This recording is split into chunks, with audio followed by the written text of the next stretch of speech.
lot of talk the last couple weeks about the job market, and there's been a lot of new data coming in about the jobs market. And the jobs market's definitely going to come up in tonight's presidential debate.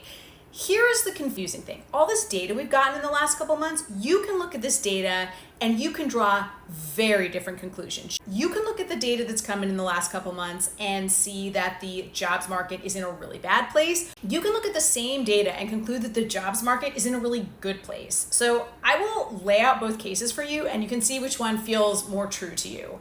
So first, we will make the case for the bad job market. First up, the unemployment rate. The unemployment rate has triggered something called the Sahm rule. And the Sahm rule says if the unemployment rate rises more than half a percentage point within a 12-month period, we are in a recession. Like a recession is happening. The Sahm rule got triggered a couple of months ago when the unemployment rate hit 4.3%. The unemployment rate has dropped down to 4.2%, but the Sahm rule is still triggered. And the thing about the Sahm rule is it has correctly predicted every recession since 1970.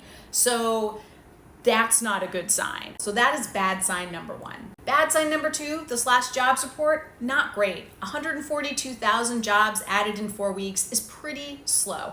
And that's after another not great jobs report in July as well. So we're looking at a couple months of not a lot of jobs being added, which makes sense because hiring is not looking good. Hiring is at its lowest level in about a decade. Job openings too, they're at a 3-year low. There just aren't a lot of jobs getting posted, not a lot of hiring happening. And number 5, layoffs are rising. So the number of people losing their jobs is going up.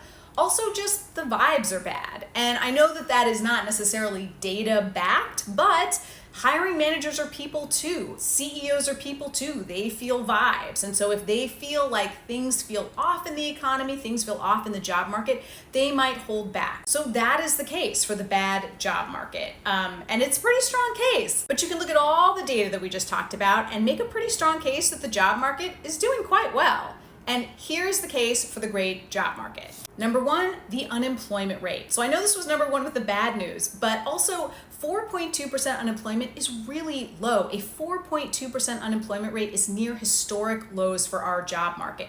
So yes, the unemployment rate is rising, but the unemployment rate is really low. We are not in a bad place as far as the number of people who are unemployed in this economy. Number 2, layoffs. Now I know this was also in the bad news category, but hear me out. So layoffs, they are rising, but they are still near record lows. Layoffs are around the lowest they've been in the last 20 years since they started keeping track of layoffs. So even though layoffs are rising, historically speaking, you are incredibly unlikely to get laid off right now. You are less likely to get laid off right now than you were in 2019. Third, job openings. So yes, they're at their lowest level in 3 years, but there's still more than one job open for every person who is looking for a job.